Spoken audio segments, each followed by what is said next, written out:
하나님 말씀입니다. 마태복음 5장 14절에서 16절의 말씀입니다.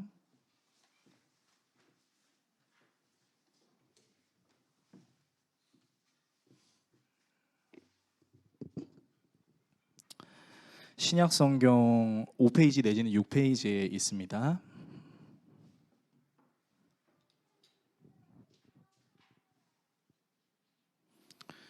오늘 함께 읽을 본문은 그 구절이 길지 않으므로 우리가 이 세 절을 같이 한번 읽어봤으면 좋겠습니다. 다 준비되신 줄 알고 같이 읽겠습니다. 너희는 세상의 빛이라. 산 위에 있는 동네가 숨겨지지 못할 것이요 사람이 등불을 켜서 말 아래에 두지 아니하고 등경 위에 두나니 이러므로 집안 모든 사람에게 비치느니라. 이같이 너희 빛이 사람 앞에 비치게 하여 그들로 너희 착한 행실을 보고 하늘에 계신 너희 아버지께 영광을 돌리게 하라. 아멘. 오늘 여러분과 함께 예수님의 일생 32번째 시간 산상순 10번 세상의 빛이라는 제목으로 특별히 정체성 회복 시리즈로 여러분과 함께 말씀 나눠보도록 하겠습니다. 여러분은 아마 동방예의지국이라는 말을 다 알고 계실 겁니다. 이 말의 뜻은 동쪽에 있는 예의의 밝은 나라라는 뜻으로 옛날에 중국 사람들이 우리나라 사람들을 보면서 서로 양보하지 않고 싸우는 모습에 감탄해서 만든 말이라고 합니다. 그래서 중국 사람들이 옛날에는 예의 없는 사람들을 볼 때 그 예의를 배우러 가거든 좀 한국에 가서 배워라 라는 차원으로 만들어진 게 동방예의지국이라는 단어예요. 이런 예의 있는 모습은요, 어떤 역할들을 하냐면 이제 사람들로 하여금 좋게 보이는 역할도 하지만 반대로 내 안에 있는 솔직함을 가리는 역할도 합니다. 아주 간단하게 예를 들어 보겠습니다. 이제 저나 여러분이 어떤 이제 관계를 맺은 분과 함께 이제 식사를 하러 갔어요. 근데 그날 너무 배가 고픈 거예요. 너무 배가 고프고 또 하필 그때 이제 식사를 대접해 주시는 분이 정말 좋은 식당에 가서 이제 식사를 대접해 주시는데 왜 맛있는 게 이렇게 양이 많으면 좋을 텐데 이게 양이 너무 적은 거예요. 그래서 몇 입 먹지 않았는데 어느새 그 맛있는 음식이 하나밖에 남지 않았습니다. 그러면 솔직히 우리 마음속에는 그냥 내가 먹고 싶은 마음이 있는데 먼저 손가락을 대지 않아요. 먼저 젓가락을 대지 않는 거죠. 그러면서 누가 이 음식을 먹을까 눈치 싸움을 하기 시작합니다. 그러면서 이제 손 위에 계신 분들이 하나 남았는데 먼저 드세요 막 이렇게 얘기를 하고 이제 손 아래에 계신 분은 아니요 괜찮습니다 드세요 이렇게 얘기하지만 사실 둘 다 먹고 싶은 그런 상황과 환경도 있다라는 거죠. 근데 요즘에는 이렇게 솔직함을 가리는 것보다 도리어 솔직함을 드러내는 것이 미덕처럼 여겨지기도 합니다. 예를 들어 볼까요? 이제 어린 아이나 이제 어른들이나 우리 모두 스마트폰을 사용하고 있어요. 이 스마트폰에는 이제 유튜버들이 여러 가지 컨텐츠들을 만드는데 이제 옛날에는 이 유튜버들이 이제 거짓말을 한 적이 있었어요. 어떤 거짓말을 했냐면 이제 이거 제가 제 돈 주고 샀는데요 하면서 이제 얘기하는데 알고 보니까 그게 내 돈 내산이 아니라 이제 네 돈 내산인 것처럼, 그러니까 이제 광고를 받아서 마치 내가 산 것처럼 속여가지고 사람들에게 정말 좋아요라고 홍보했는데 이제 이게 걸린 거죠. 이제 소위 뒷광고라고 이야기하는데 이 뒷광고 때문에 엄청난 유튜버들이 죄송해요 잘못했습니다 까만 배경 놓고 막 고개 숙이고 이렇게 인사를 한 거예요. 그러다가 이런 문화가 어떻게 바뀌기 시작하냐면 이제 유튜버들이 대놓고 얘기하는 거예요. 저 광고예요. 좀 사주세요. 구독자 여러분 사주세요. 이렇게 얘기를 한다라는 거예요. 그리고 구독한 사람들도 거기에 대한 큰 불편함을 안 느끼고 그래 내가 한번 사 먹어줄게 이렇게 얘기를 하는 거예요. 또 좋은 건 좋다고 싫은 건 싫다고 얘기하기도 합니다. 그래서 이 예의라는 그 가림막 안에 있었던 내 솔직함을 드러내므로 사람들이 가식적이지 않아서 좋다, 위선적이지 않아서 좋다라고 생각하기도 합니다. 물론 사람의 기질상 솔직하게 말하는 것이 어려운 사람들이 분명히 있을 수 있습니다. 그래도 요즘 우리가 살고 있는 이 시대를 보면요, 비교적 사람들이 옛날에는 비해 조금 더 솔직해진 부분들이 있어요. 그래서 솔직함이 미덕처럼 느껴지기도 한다라는 거죠. 이렇게 감추지 말고 솔직하게 드러내라 라고 말하는 것 같은 이 느낌이 오늘 본문에도 등장을 하는 것 같습니다. 예수님께서 산 위에 올라가셔서 제자들에게 모여있는 사람들에게 너희는 빛이기 때문에 사람들에게 드러날 것이고 산 위에 있는 마을이 숨겨지지 않을 것이고 사람들이 집안에 등불을 켜서 그 등불로 모든 것을 비추는 것처럼 너희들은 모든 사람들에게 착한 행실을 해야 돼라고 말하는 것처럼 느껴진다라는 거죠. 그런데 신기한 것은 오늘 우리가 이 본문을 읽은 그 다음의 내용들을 살펴보면 예수님께서 이런 말씀을 하세요. 너희들이 하는 일을 오른손이 하는 일을 왼손이 모르게 하라라는 얘기를 이제 하고, 기도할 때도 너희들은 사람들에게 대놓고 기도하지 말고 은밀한 곳에서 기도해라고 예수님이 말씀하신다라는 거죠. 그러니까 마치 이런 것 같아요. 예수님이 언제는 야, 좀 티 좀 내봐, 좀 드러내, 사실이 미덕 아니야? 라고 얘기하는 것처럼 느껴지면서도 또 언제는 아니야, 드러내지 마, 은밀하게 조용하게 라고 말씀하시는 것처럼 느껴져서 조금은 헷갈릴 수도 있다라는 거죠. 그렇다면 오늘 말씀을 우리는 어떻게 이해하고 삶에 적용해야 할까요? 저는 여러분과 함께 세 가지 내용으로 이 말씀을 나누려고 합니다. 첫 번째는 빛의 역할입니다. 두 번째는 빛의 역할을 할 수 있는 이유입니다. 세 번째는 빛으로 살게 하시는 하나님입니다. 빛의 역할을 할 수 있는 이유, 빛으로 살게 하시는 하나님, 이 세 가지를 함께 나누는 시간을 갖도록 하겠습니다. 첫 번째예요. 빛의 역할입니다. 여러분, 빛의 역할이 정말 다양하게 있지만 우리가 공통적으로 아는 그 빛의 역할 중에 하나는 무엇이냐면 보이지 않는 것을 드러낸다라는 것입니다. 오늘 본문 14절에서 15절의 말씀 화면을 통해서 같이 읽겠습니다.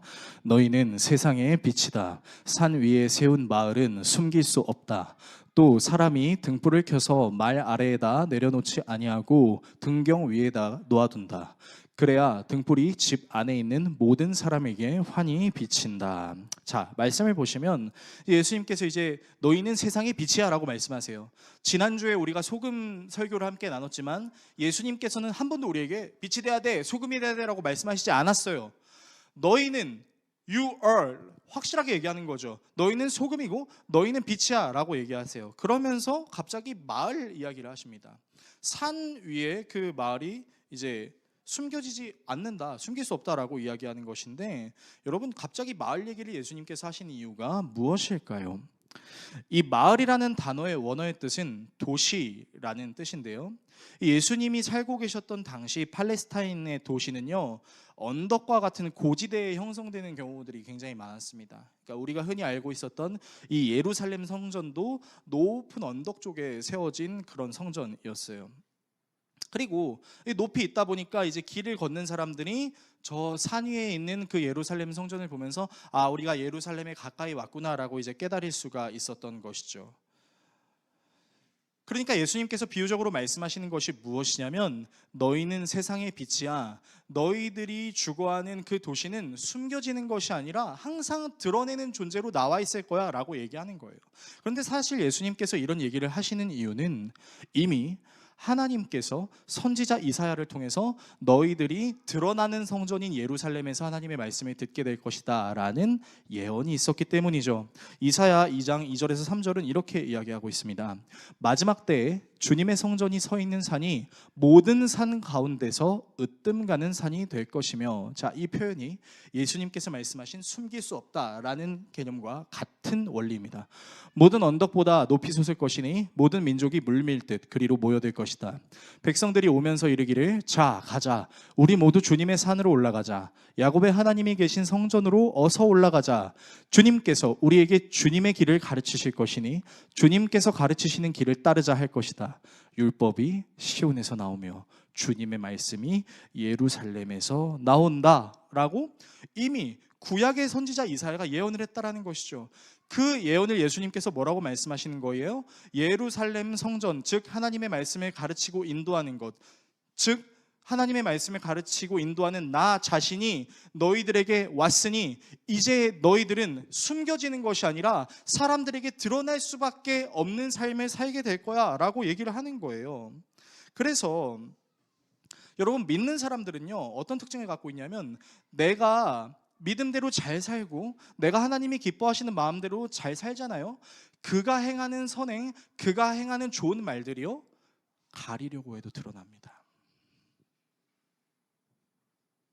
이런 말씀대로 살아갔던 사람들이 누구냐면 조금은 신앙생활 해본 분들은 다 알고 계시는 초대교회 사람들이에요. 여러분, 초대교회 사람들이 신앙생활을 어떻게 했는지를 제가 좀 말씀해 드릴게요. 자, 초대교회 사람들은 어떤 교회를 이루면서 살아갔냐면 이 예루살렘 성전 같은 큰 성전을 제외하고 믿는 사람들끼리 모여서 교회를 했던 교회는 기본적으로 어떤 형태였냐면 가정교회 형태였습니다. 가정교회 형태여서 어느 날은 당신의 집에서 함께 예배드립시다, 어느 날은 당신의 집에서 함께 예배드립시다 이렇게 약속해서 모이는 거예요. 자, 그러니까 가정집에서 모이기 때문에 뭐가 없냐면 간판이 없어요. 십자가가 달려있지도 않았겠죠. 그리고 휘황찬란한 음악 내지는 이쁘게 잘 차려입은 안내위원이 반갑습니다, 어서 오세요 이렇게 인사도 하지 않았다라는 거예요. 그러니까 요즘에는 이제 문화가 많이 발전해서 멋진 그 교회 건물을 짓는 교회들도 있고, 그 교회 안에서 화려한 음악으로 찬양을 하는 사람들이 있고, 또 이쁘게 잘 차려입은 멋진 선남선녀가 할렐루야 어서 오세요 반갑습니다 이렇게 인사한다라는 거죠. 그렇지만 초대교회는 그렇게 하지 않았어요. 아니, 그렇게 할 수 없었죠. 오히려 넓은 공간도 아닌 좁은 공간에서 화려한 네온 사인이 빛나는 것이 아닌 어두울 때는 전기도 없어서 촛불을 켜야 되는 상황 속에서, 그리고 감미로운 음악이 나오는 것이 아니라, 오늘 우리 교회에서 김동훈 성도와 제가 기타와 피아노를 치면서 찬양하는 게 아니라 뭐 어떻게 찬양했는지 잘 모르겠어요. 뭐 박수를 쳤든 아니면 거기 안에 자기들이 가지고 있는 악기를 갖고 있든 뭘 하든 그냥 아무거나 활용해서 예배했다라는 겁니다. 그리고 열린 공간이 아니었어요. 폐쇄된 공간이었습니다. 왜냐면요, 그때 당시에 로마 제국 안에서 이제 그 유대교를 인정하는 부분이 있었어도 예수 그리스도를 믿는 것을 싫어하는 왕들이 있었고, 심지어 유대인들도 그것을 싫어해서 굉장히 박해하는 일들이 일어났기 때문에 대놓고 예배하지 않았어요. 문을 걸어 잠그고 안에서 예배 드렸다라는 것입니다. 그런데 너무 놀라운 사실은요, 그렇게 안에서 사람들에게 티내지 않고 조용히 아무것도 없는 환경에서 예배드리는 그들의 삶을 보고 믿지 않는 사람들이 예수님을 발견하는 거죠. 저 사람 왜 저래? 저 사람은 왜 저렇게 살 수 있는 거지? 아니, 내가 알고 있었던 그 김땡땡 씨는 정말 개차반이었는데 아니, 이렇게 훌륭한 사람으로 변했다고? 도대체 비결이 뭐지? 라고 찾게 되는 거예요. 그래서 너무 놀라운 사실이, 간판이 없어도, 화려한 음악이 없어도, 좋은 공간이 없어도 그곳에 사람들이 몰려오기 시작했다라는 겁니다. 그러니까 하나님의 말씀 그대로 되는 거죠. 그저 하나님의 말씀대로 순종하고 살았을 뿐인데, 어떤 대단한 능력을 발휘한 것이 아닌데, 보이지 않는 곳에 있었음에도 불구하고 그것을 드러내시겠다는 예수님의 말씀처럼 믿는 사람들의 삶을 믿지 않는 사람들에게 드러내심으로 하나님을 믿게 되는 놀라운 역사들이 계속해서 나타났다라는 겁니다. 그래서 보이지 않는 것을 보게 하는 것이 빛의 역할입니다. 두 번째는요, 빛의 역할의 두 번째는 그 대상을 그 대상으로 비추는 것입니다. 무슨 말인지 헷갈리시나요? 쉽게 말씀드리면 이거예요. 빛은 그 대상의 정체성을 드러낸다라는 것입니다. 여러분, 어두운 곳에 있을 때 우리가 뭔가를 찾으려면은 항상 무엇을 쓰냐면 이제 빛을 써요. 그러니까 여러분들 이제 스마트폰 갖고 계시잖아요. 근데 이제 뭐 새벽에 일어났는데 가족들 깨우기 싫어서 어떻게 합니까? 스마트폰에 이제 손잡는 기능을 켜가지고 막 비추죠. 비추다가 옆에 있는 사람의 얼굴을 비추기도 해서 좀 놀라기도 하는데 자, 이 빛이 조그만 빛임에도 불구하고 이 빛이 비춰지는 곳에 무엇이 있는지 다 확인할 수 있고, 그게 무엇인지도 정확하게 알 수 있다라는 것이죠. 제가 고등부 사역을 했을 때 일인데요. 당시 이제 고등부 사역을 할 때 이제 학생들이 저를 되게 좋아해 줬습니다. 사실이에요. 정말 좋아해 줬어요. 그래서 얼마나 좋아해 줬냐면 이제 여학생들이 이렇게 얘기하는 거예요. 전도사님, 빨리 제가 20살이 되게 해주세요. 왜? 제가 20살이 되면 전도사님께 정식으로 교제하자고 얘기하려고요. 막 이렇게 얘기를 하는 거예요. 네, 표정 썩지 마시고요, 여러분들. 정말로 이런 일들이 굉장히 많이 있었어요. 그래서 이제 교역자는 사랑하는 대상에게 이상한 마음을 품게 하면 안 되니까 조심해야 될 거 아닙니까? 그래서 제가 이제 조심하기 위해서 어떤 방법을 취했냐면 제 손가락에 반지를 끼고 다녔습니다. 그때 이제 여자친구와 맞췄던 커플링이 있었어요. 지금도 끼고 있는데 그때 여자친구가 제 아내입니다. 여러분, 다른 여자친구가 아니라 이제 제 아내인데, 그래서 이제 어딜 가나 이제 의도적으로 보여주는 거죠. 얘들아, 난 너희들이랑 연애할 수 없어. 너희들이 20살이 돼도 안 돼. 난 이미 품절남이야. 이렇게 막 티를 내고 다녔었어요. 근데 그랬던 어느 날 이제 수련회를 하고 있었는데, 이 여름 수련회였어요. 우리 학생들에게 여름 수련회의 꽃은 뭐냐면 집회가 아니에요. 여름 수련회의 꽃이 뭐냐면 물놀이예요. 진짜 좋아해요. 이제 코로나 시기를 거쳐서 요즘에 애들이 어떻게 물놀이 하는지 모르겠지만 저는 이제 물놀이를 할 때마다 이제 진중 세례식을 펼쳤습니다. 이제 4명의 5명의 보조교사와 이제 함께 동행해서 아이들의 사지를 잡고 이제 물에 빠뜨리고 이렇게 막 빠뜨리고 일으키면서 막 이제 세례를 줬던 그러기 나요. 물론 저도 세례를 너무 많이 받았습니다. 근데 그렇게 놀고 있는데 이제 신나게 놀고 정리를 하는 가운데 손가락이 너무 허전한 것 같은 느낌이 드는 거예요. 그래서 설마 하고 손가락을 이제 펼쳐 보니까 반지가 없어진 거예요. 그 반지가 얼마나 중요한 반지였냐면 제 아내랑 연애를 할 때 이제 4박 5일로 부산 여행을 가기로 이제 다짐을 했던 그래서 그 다짐을 해서 모아놓던 금액을 여행을 가지 못해서 반지로 샀던 돈이에요. 네. 이상한 생각 하실까봐 말씀드리지만 건전한 여행을 하기 위해서였습니다. 네, 제 아내와 같은 방을 쓰려고 했던 건 절대 아님을 미리 말씀드립니다. 네, 그렇게 이제 건전한 여행을 하기 위해서 4박 5일 부산 여행을 계획해서 돈을 모았는데 이 돈으로 이제 여행을 못 가서 반지를 샀으니까 얼마나 비싼 반지를 샀겠어요. 당시 제 사리금이 진짜 얼마 안 됐었는데 열심히 모아서 이제 반지를 샀는데 이 반지가 없어지니까 사역이 안 되는 거예요. 거기서 이제 아이들한테 막 예배 인도도 하고 아이들 붙잡고 막 기도해야 되는 그 저녁 집회가 이제 있는데 막 집중이 안 되는 겁니다. 그래도 이제 어떻게든 끝끝내 견뎌가지고 이제 집회를 잘 마치고 이제 아이들이 들어가서 쉬고 있을 때 수영장에 갔어요. 그 수영장의 규모가 한 40평 정도 됐었는데 불을 켤 수도 없으니까 와 이거 어떻게 찾아야지? 내가 수영장 안으로 들어가서 찾아야 되나? 하다가 이제 수영장에서 이제 핸드폰 후레쉬를 켜면서 이제 찾는데 저 혼자 그 넓은 수영장을 어떻게 찾겠어요? 한 바퀴 두 바퀴 돌았는데도 이제 안 보이는 겁니다. 아 어떡하지? 내 여자친구한테 뭐라고 말해야 되지? 막 이제 두려운 거죠. 잃어버렸어라고 말하면 어떻게 우리가 그 비싼 돈 주고 산 커플링을 잃어버릴 수가 있어? 네가 제정신이야? 너랑 결혼 안 해라고 말할 것 같은 두려움이 있어서 이제 어떻게 해야 되나 이제 고민하고 있는데 그때 이제 집회 때 제가 정말 붙들면서 막 울면서 기도했던 그 2명의 고등학생이 나오는 거예요. 전도사님 앉아고 뭐 하세요? 이러는 겁니다. 그래서 이제 제가 그 친구한테 이렇게 얘기했어요. 얘들아 미안한데 나 좀 도와줄래? 그래서 뭐든지 말씀하세요. 내가 커플링을 잃어버린 것 같아. 긴급 사퇴네요 전도사님 이렇게 얘기를 하는 거예요. 그러면서 이제 애들이 그 핸드폰 후레쉬를 가지고 이제 같이 이제 막 수영장을 비추면서 이제 찾았습니다. 근데 진짜 못 찾을 줄 알았던 그 반지를 찾았어요. 그래서 너무 놀라가지고 그 2아이 중에 하나가 전도사님 여기 반지 있어요. 제가 전도사님을 구원했어요. 막 이러고 있는데 이제 야 너 그 반지 어떻게 찾았어? 이렇게 물어보니까 이렇게 얘기하는 거예요. 후레쉬 빛을 비춰보니까 그 바닥에 반짝반짝 거리는 것이 있어서 보았더니 그 반지였습니다. 라고 얘기를 하는 거예요. 그러니까 그 빛이 그 대상을 비춤으로 그 대상이 반지라는 것을 우리가 알 수 있게 된 것이죠. 여러분 오늘 예수님께서 말씀하시는 사람들이 등불을 켤 때 말 아래에 두지 않고라는 말은 무엇이냐면 그때 당시 사람들이 켜둔 촛불을 이제 어떤 뭐 들쥐나 아니면 집 안에 있는 벌레들이 이렇게 치면 안 되게 막아놨던 그 말 같은 게 있습니다. 그 말이 이제 어떤 쌀을 이제 셈하는 그런 도구였는데 예수님께서 말씀하시는 거죠. 너희들 불을 켰으면 그 불을 그 말 아래에 두는 것이 아니라 등잔대 위에 두어서 모든 것이 비춰지게 하라라고 얘기하는 것이죠. 여기서 개역개정 성경은 모든 사람이라고 번역했는데 사실 이 모든 사람이라는 단어의 원어의 뜻은 무엇이냐면 모든 것입니다. 정말 everything이에요. 사람과 물건과 그 모든 것이죠.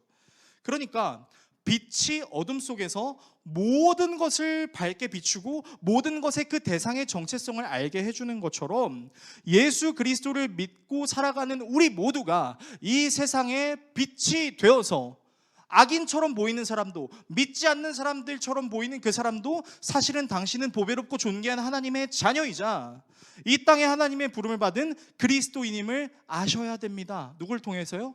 우리를 통해서. 그래서 우리의 역할이 무엇이냐? 빛으로 부름받은 우리의 역할은 믿지 않는 자들에게 혹여나 예수 그리스도를 싫어하는 자들에게 예수 그리스도의 존재가 어떤 존재인지 그리고 그 존재를 통해서 당신이 얼마나 보배롭고 존귀한 존재인지를 깨닫게 해주는 것, 그것이 예수님께서 우리에게 말씀하시는 빛의 역할이라는 것입니다. 그래서 믿지 않는 사람들도요, 막 이런 얘기들을 해요. 훌륭한 행동을 하거나 남들이 쉽게 하지 못하는 행동을 가리켜서 진짜 정말 멋지다, 존경스럽다라고 얘기해도 되는데, 요즘이 아니라 좀 옛날이죠. 지금도 그렇긴 하지만 그런 사람들을 보면 이렇게 얘기해요. 뭐라고 얘기하냐면 그저 빛이다라고 얘기해요. 그러니까 믿지 않는 사람들도 정말 신기하게 그 사람들을 가리켜서 빛이라고 얘기를 한다라는 것이죠. 제가 반지를 잃어버리는 어려움을 가지고 있었을 때 그 어려움을 빛으로 나타나 해결해 주었던 학생들이 있는 것처럼, 빛으로 살아가는 우리들의 삶을 통해서 어둠 속에 있는 사람들의 정체성을 드러내주고 그들로 하여금 믿는 사람으로 살게 해줄 수 있도록 만드는 것, 그것이 예수님께서 우리에게 주신 능력이다라는 것입니다. 사실 저는 개척 목회를 하면서 이 능력을 거의 매일매일 체감하면서 살아가고 있는 것 같아요. 이제 우리 교회 성도들이 이제 저를 하나님의 말씀을 증거하는 설교자라고 존귀하게 여겨주십니다. 진심으로 감사합니다. 또 잘 들어주세요. 그래서 너무 감사해요. 그런데 제가 여러분께 하나님의 말씀을 담대히 증거할 수 있는 이유는, 그 이유 중에 하나는요, 제가 남들보다 설교를 잘해서 내지는 제가 설교를 잘 준비해서는 아닙니다. 솔직하게 말씀드리면 제가 여러분께 담대하게 설교할 수 있는 이유는 여러분이 하나님의 말씀대로 살아내시려는 그 모습 자체가 저한테 도전이 되고, 여러분들의 그 도전하는 모습이 저에게 도전이 돼서 더 담대하게 하나님의 말씀을 증거해야겠다라는 용기의 원동력으로 저에게 옵니다. 이게 무슨 말이냐면요, 이제 성도들이랑 이제 신방 전화를 하고 또 카톡을 하고 이제 그런 일들을 자주 해요. 답장 안 해주면 삐질 거예요. 아무튼 이제 답장도 좀 해주시고 이렇게 해주시면 좋을 텐데, 어쨌든 이제 전화하면서 한 성도랑 이제 인사를 하는데, 이제 그 성도가 저한테 이렇게 얘기하는 거예요. 목사님, 하나님의 뜻대로 살고 싶은 마음이 너무 간절합니다. 그런데 제 마음속에 또 다른 한 마음이 있는데, 그게 무엇이냐면 하나님의 뜻대로 사는 게 아니라 그냥 내가 바라고 내가 원하는 대로 살고 싶은 이기적인 마음도 제 안에 존재합니다. 이 두 마음이 날마다 충돌해서 쉽지 않은 신앙생활을 하고 있는 것 같아요 라고 얘기해요. 근데 이 말을 해주는 성도가 어떤 성도인지 제가 진짜 잘 알고 있습니다. 이 성도는 진짜 하나님의 말씀대로 살려고 정말 애를 쓰는 성도예요. 그러니까 이렇게 애를 쓰는 성도들이 저한테 와서 하는 고민 상담들이 뭐냐면, 일단 울어요. 어떻게 우냐면 너무 힘들다고 울어요. 너무 힘들다고 울면서 때려치고 싶고 그냥 교회 안 나가고 싶고 그냥 신앙생활하기 싫은데, 그럼에도 불구하고 하나님의 말씀이 사실인 거는 내가 잊지 않고 있어서 그 하나님의 말씀에 너무 믿고 싶어요. 저에게 믿음을 가질 수 있게 해달라고 좀 기도해 주세요, 이렇게 얘기를 하는 거예요. 그러니까 저는요, 여러분이 저 하나님의 말씀 믿었더니 거다란 재물을 얻었습니다, 기도했더니 낫지 않을 것 같았던 병이 나았습니다, 좋아요. 근데 그 기도보다 더 좋은 기도는 뭔지 아세요? 목사님, 제가 오늘도 넘어졌어요. 목사님, 제가 이번 주도 솔직히 그렇게 신앙생활 잘 못한 것 같아요. 그런데 그래도 포기하고 싶지 않아요. 그래도 다시 한번 도전하고 일어서고 싶어요. 저를 위해서 기도해 주세요 라고 말하는 그런 성도들의 기도 부탁이 저는 더 좋아요.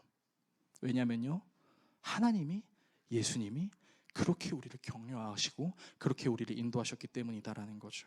그러니까요, 성도들이 오히려 저한테 목사님, 제발 제가 신앙생활을 잘할 수 있도록 기도해 주세요 라고 하면, 그거 봐, 주의 성수도 똑바로 안 하고 헌금도 똑바로 안 하고 봉사도 안 하니까 당신 신앙이 그 모양 아니오 라고 말하고 싶은 마음은 없었어요. 그런 마음은 하나도 없었고, 오히려 무슨 마음이 드냐면, 저렇게 열심히 신앙생활하려고 하는 저분이 나에게 도전이 된다.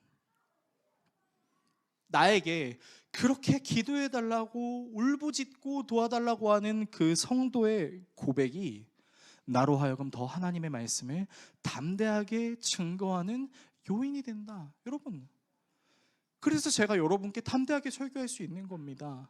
제가 어떤 지식이 많아서 동년 나이대에 비해서 설교 경험이 많아서 설교를 잘할 수 있는 것이 아니라 여러분이 저에게 도전을 주는 거죠. 내가 더 기도할 수 있게, 내가 더 하나님의 말씀을 바르고 담대하게 증거할 수 있도록 우리 성도들이 그렇게 살려고 무던히 애쓰고 있구나 라는 것을 제가 날마다 경험한다는 거예요. 그러니까 제가 새벽에 말씀을 준비하는 것도, 수요일 설교를, 주일 설교를, 신방을, 모든 것을 준비하는 것은 괜찮은 더웨이 교회를 만들기 위한 저의 야망이 아니라 하나님께서 저를 통해서, 여러분을 통해서 얼마나 하나님이 대단하신 분이신지를 저에게 증명해 주시기 때문에 제가 이 복음을 포기할 수가 없다라는 겁니다. 이렇게 빛은 보이지 않는 것을 드러내고 그 대상을 온전한 대상으로 바라보게 해주는 능력을 갖고 있습니다. 저와 여러분이 이 빛을 품은 자로 살아갈 수 있는 멋진 그리스도인들 되시기를 예수 그리스도의 이름으로 축원합니다. 두 번째입니다. 두 번째는 빛으로 살 수 있는 이유입니다. 여러분, 예수님께서는 이런 빛의 능력을 감추지 말고 세상에 드러내서 하나님께 영광을 돌리라 라고 이야기하세요. 본문 16절의 말씀 화면을 통해서 같이 읽겠습니다. 이와 같이 너희 빛을 사람에게 비추어서 그들이 너희의 착한 행실을 보고 하늘에 계신 너희 아버지께 영광을 돌리게 하여라. 자, 여러분 말씀을 보시면 이 말씀을 문자 그대로 직역하면 마치 우리의 어떤 선한 행위를 통해서 하늘에 계신 하나님이 영광을 받으신다라는 것처럼 보입니다. 물론 우리가 선한 행동을 합니다. 참아야지. 사랑해야지. 그러지 말아야지. 열심히 해야지. 결심하고 실제로 그 행동을 해요. 근데 여러분께 한번 질문해 볼게요. 그래서 여러분 다 아세요? 여러분이 마음속으로 결심했고 도저히 할 수 없다라고 느껴지는 것도 하십니까? 저는 못해요. 더 솔직하게 말씀드려 볼까요? 안 해요. 두려워요. 목숨을 거는 게 쉬운 일이에요? 함부로 얘기할 수 없다라는 거죠. 여러분, 목사가 이렇게 얘기하니까 좀 이상하게 보이십니까? 그러면 제가 성경 말씀으로 좀 말씀드릴게요. 여러분, 우리는 계속해서 지금 산상수훈을 다루고 있어요. 이제 팔복을 다루고 빛과 소금을 다뤘고 그 다음에 이제 여러 가지 내용들을 다룰 건데, 여러분 미리 말씀드리겠습니다. 앞으로 우리가 다룰 산상수훈의 내용들에 뭐가 나와 있냐면요, 너희들이 예배드리기 전에 형제들과 싸웠으면 반드시 화해하고 예배해라. 자, 먼저 화해하래요. 자, 이 정도는 할 수 있겠다라고 생각이 되실 거예요. 자, 두 번째예요. 너를 고소한 사람과 법정으로 갈 때 네가 미안하다고 해라. 아니, 법정 싸움인데 내가 미안하다고 하라고요? 네, 예수님 그렇게 하래요. 또 무슨 말이 있을까요? 여자를 보고 음욕을 품지 않도록 눈을 빼버리거나 손을 자르래요. 여기 계신 형제 여러분, 우리의 두 눈이, 우리의 두 손이, 우리의 두 발이 과연 멀쩡해야 됩니까? 여러분, 이 예수님의 말씀대로라면 여러분, 우리 이미 장님이 됐어요. 장애인이 되고도 남았죠. 은찬아, 우리 은찬이 이제 고등학교 들어가잖아요. 하지만 은찬이도 원치 않는 상황과 환경 때문에 19금 영상을 본 적이 있을까요? 없을까요? 은찬아. 네, 눈으로 저에게 대답해 줬습니다. 네, 있었을 것 같아요. 차마 엄마가 옆에 있으니까 바로 말할 수는 없는데, 박영민 집사님, 나중에 혹여나 보더라도 정죄하지 마시기를 바라겠습니다. 네, 여러분 말도 안 돼요. 눈을 파버리래요. 손을 자르래요. 또 볼까요? 오른쪽 뺨을 맞거든 왼쪽 뺨을 대주라. 어떻게 보면 할 수 있을 것 같아. 오른쪽 뺨을 맞았어. 막 두 대 때리고 싶어가지고 화가 막 치밀어 오르지만 하고 또 이제 댈 수 있어. 이건 할 수 있다고 생각해 볼게요. 그 다음이에요. 내 속옷을 훔치려는 자들에게는 겉옷까지 내주오라. 미쳤어요? 어떻게 내줘? 뻘거벗고 다니라고요? 그리고 원수를 위해서 기도하래요. 그래, 기도하는 척은 할 수 있겠어. 근데 그 다음 문장은 정말 말도 안 돼요. 뭐라고 말씀하시는지 아세요? 하나님께서 완전하신 것 같이 너희도 완전하라. 아니, 우리 완전하지 않아서 예수님이 필요한데 완전하래요. 이게 도대체 무슨 뚱딴지 같은 얘기예요? 그러니까 이런 예수님의 가르침을 보면요, 우리의 마음속에 두 가지 생각이 들 수 있는데, 한 가지는 조금 참아보면 할 수 있겠다, 좀 노력하면 할 수 있겠다라는 나의 의의 생각이 있고요, 또 한 가지는요, 이거는 도저히 할 수 없겠어 라는 그런 생각이 들어요. 오른뺨을 맞으면 왼뺨 대라는 거 참으면 할 수 있을 것 같아요. 왜 참아야 돼요? 더럽고 치사해도 돈이 필요하니까. 우리 직장 생활하는 우리 성도 여러분, 여러분의 직장 상사가 다 좋기만 하십니까? 안 좋아요. 저도 부교육자로 있을 때 그랬습니다. 다 좋진 않았어요. 그런데 어떻게 참아내요? 여러분들 욕값 벌잖아요. 열심히 수고하고 일해서 번 그 돈으로 먹고 살잖아요. 욕값 버는 거예요. 아파트 대출이자 갚아야 될 거 아니에요. 지금 여러분들 직장 그만두면 여러분들이 사놓은 아파트, 여러분들이 살고 있는 세대로는 거 어떻게 할 거예요? 노답이에요, 노답. 그런데 손을 자르라고요? 눈을 빼라고요? 하나님께서 완전하신 것처럼 완전하라고요? 여러분, 이거는 우리가 할 수 있는 일들이 아니에요. 그런데 우리가 할 수 없는 이 일에 대해서 마치 오늘 본문은 우리에게 너희 능력으로 사람들이 하나님을 믿을 수 있도록 해라라고 얘기하는 게 굉장히 어불성설인 것처럼 들린다라는 것이죠. 그래서 우리는 16절의 말씀을 좀 잘 해석할 필요가 있습니다. 다시 16절의 말씀을 보십시오. 16절의 말씀을 보시면 이런 내용이 나와 있죠. 이같이 너희 빛이라고 나와 있어요. 그런데 이 너희 빛이라는 문장을 원어로 해석하면 이런 해석이 나옵니다. 너희 안에 있는 빛이라고 나옵니다. 이게 무슨 말일까요? 우리 안에 있는 빛이라는 존재를 사람들에게 드러내므로 우리의 착한 행동이라는 것은 내 의로 만들어지는 착한 행동이 아니라 내 안에서 살아 역사하시는 그 어떤 존재로 말미암아 세상 사람들은 도저히 이해할 수 없을 것 같은 말과 행동을 할 수 있게 되는 것을 얘기하는 겁니다.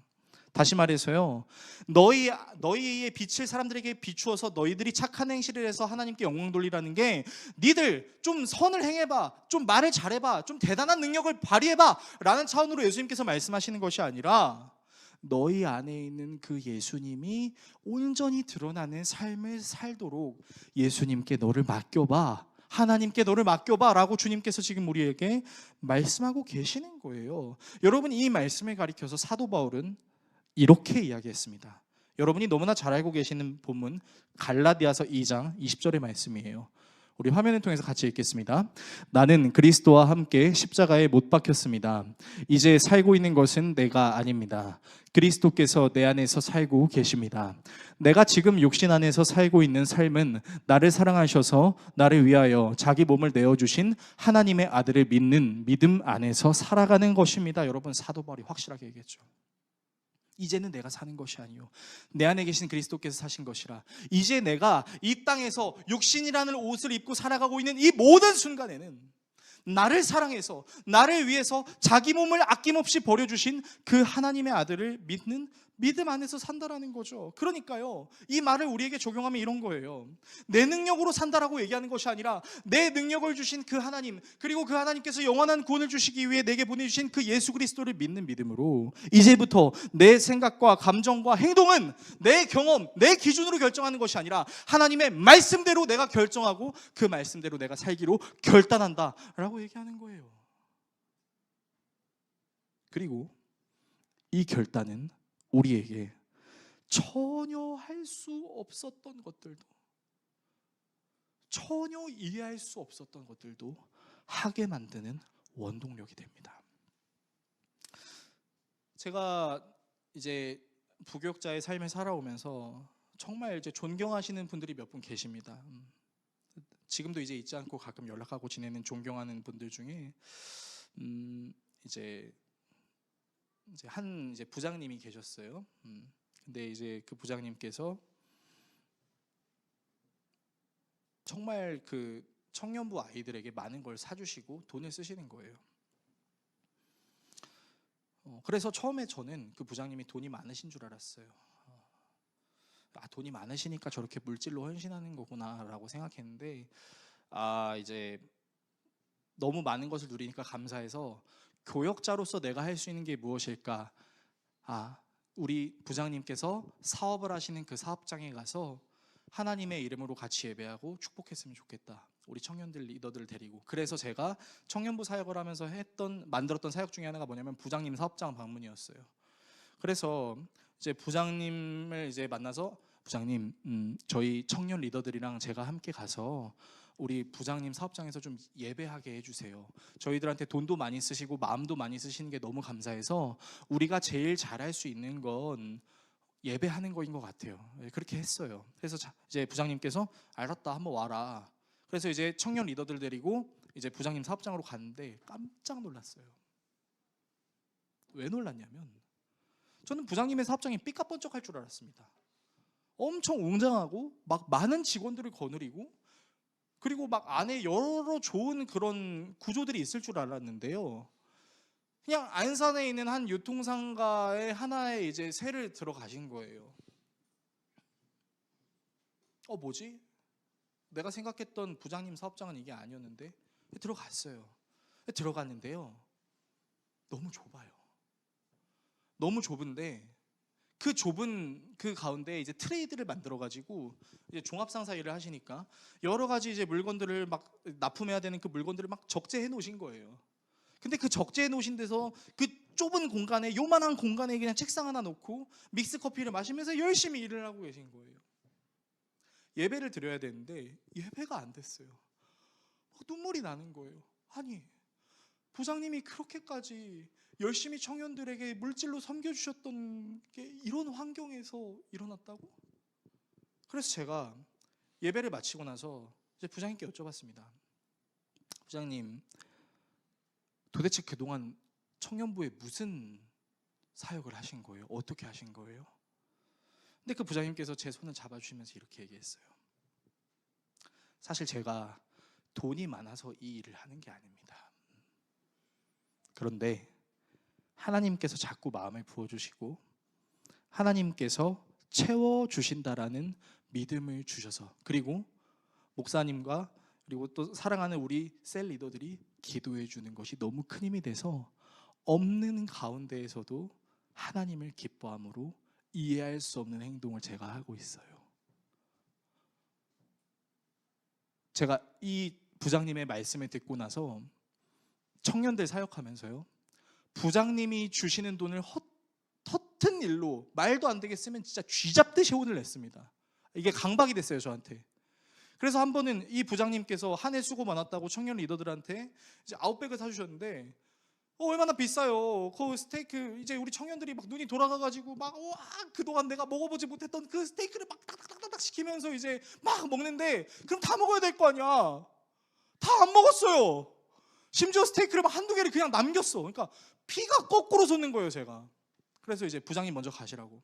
그리고 그 아웃백 앞에서 제가 얼마나 승질을 냈는지 모릅니다. 야, 이 새끼들아. 죄송합니다. 제가 이렇게 단상에서 이렇게 얘기하면 안 되는데 막 화를 냈어요. 그리고 청년들도 저한테 반박 못했어요. 그게 당연한 거니까. 그런데 그 섬김이 그 부장님의 선에서 끝날 줄 알았는데 그 다음으로 오셨던 부장님은 저를 더 힘들게 했어요. 이 부장님도 뭐 이렇게 넉넉해서 하는 게 아니라 지금 자기 상황이 어려운데도 불구하고 막 써요. 부장님 좀 그만 쓰세요. 적당히 쓰셔도 돼요. 그러면 허허허허 이렇게 웃기만 하세요. 저는 정말 그 부장님의 사업이 정말로 잘 됐으면 좋겠고 이 부장님도 마찬가지로 전 부장님과 똑같이 하나님이 채워주시거든요. 여러분, 이걸 이해할 수 있습니까? 언제 하나님이 채워주시는데요? 하나님이 채워주시는 걸 믿고 저는요, 그런 부장님들의 눈물 어린 헌신과 그런 부장님들의 예수 그리스도를 믿는 믿음으로 이해되지 않는 그 행동들에 제가 도전을 받았어요. 그 도전이 오늘의 저를 만들었고 그 비친 모습이 주변에 있는 모든 사람들에게 선한 영향력을 끼쳤다라는 거죠. 여러분, 이 두 분이 이런 말도 안 되는 행위를 하실 수 있는 이유는 채워주실 하나님을 기대하는 마음도 있겠지만 그 이전에 뭐가 있어요? 내 안에 그리스도께서 사신 것을 믿는 믿음이 있었기 때문이죠. 예수님의 마음으로 섬기고 사랑하고 실천하는, 그리고 그 마음이 강해지고 충만해져서 하나님께서 나를 부르셨다면, 하나님께서 나로 일하게 하셨다면 필요한 것들을 하나님께서 채워주실 것이라는 믿음도 갖게 됐다라는 거죠. 그러므로 저와 여러분들이 기억해야 되는 거, 여러분, 우리가 정말로 확인해야 되는 건요, 내 안에 예수 그리스도께서 살아 역사하시는 것을 내가 느끼고 있는지 느끼고 있지 못하는지를 우리가 확인해야 된다는 겁니다. 만약에 내가 예수 그리스도가 살아계신 것을 머리로 알고 있지만 마음으로는 아직 여전히 받아들이지 못하고 있다라면, 그거는 아직은 내가 이해할 수 있는 영역 안에서만 나는 하나님께 할 수 있는 것을 하겠습니다 라는 표현이 될 수도 있다는 겁니다. 그러나 내 이해할 수 있는 틀까지 십자가로 깨부시고 우리를 뚫고 오신 예수님께서는 우리에게 말씀하시죠. 예수로 살고 예수로 죽고 성령과 피로써 거듭난 삶을 너희들이 살기를 진심으로 소망한다. 그러니까 빛이신 예수님이 우리 안으로 들어오심으로 말미암아 우리가 그 빛인 예수 그리스도와 하나가 되어 예수 그리스도의 이해할 수 없는 선한 행위를 이 세상에 드러낼 수 있는 원리, 그것이 바로 우리가 빛으로 살아갈 수 있는 이유가 될 수 있다라는 것입니다. 설교를 정리하겠습니다. 사랑하는 우리 성도 여러분, 저는 여러분에게 자, 설교 들었죠? 얼마나 헌신하나 보겠습니다 라는 차원으로 얘기하는 게 아니에요. 여러분, 그것은 다 개개인의 몫입니다. 내가 어떻게 사역을 하고 내가 어떻게 예수님과의 관계를 쌓아가고는 여러분에게 달려 있습니다. 제가 명령해서 할 수 있는 것도 아니고 제가 강요해서 할 수 있는 것도 아닙니다. 그래서 전 여러분께 이렇게 권면하고 싶습니다. 여러분, 예수님께서 빛이라고 소금이라고 말씀하시는 이유는요, 빛처럼 좀 살아봐, 소금처럼 좀 살아봐, 니들이 좀 그렇게 똑바로 살아야 이 세상이 기독교를 개독이라고 부르지 않고 좀 교회의 이름이 나아지지 않겠어? 라고 예수님이 우리에게 말씀하시지 않는다는 것을 저는 좀 알려드리고 싶어요. 예수님은 무엇을 말씀하고 계시냐? 예수님은요, 그리스도인들 제발 똑바로 살아 이렇게 얘기하고 계신 것이 아니라, 얘들아, 너희들의 마음속에 너희들이 얼마나 선하게 살고 싶은 그 마음이 있는지를 누구보다 내가 잘 알아 라고 얘기하고 있는 거예요. 그래서 예수님께서 말씀하시죠. 얘들아, 너희는 빛이 돼야 돼, 소금이 돼야 돼가 아니라 너희는 원래 소금이었고 너희는 원래 빛이었어.